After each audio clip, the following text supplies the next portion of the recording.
Nyt olisi tämmönen Ching Chong monsteri. Mä en tiedä mitä kieltä tämä on. Tämä on eikä tää on nyt Koreaa tai Japania tämmönen. Nämä on tämmösiä ihmevinkureita. Niin kaos.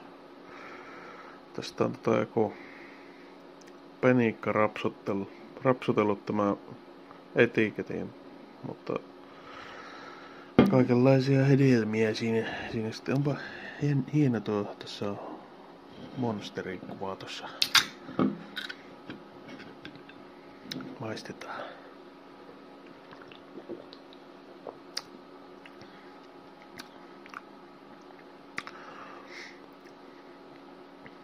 Ei oo kovin hyvä. Aika paska monsteri.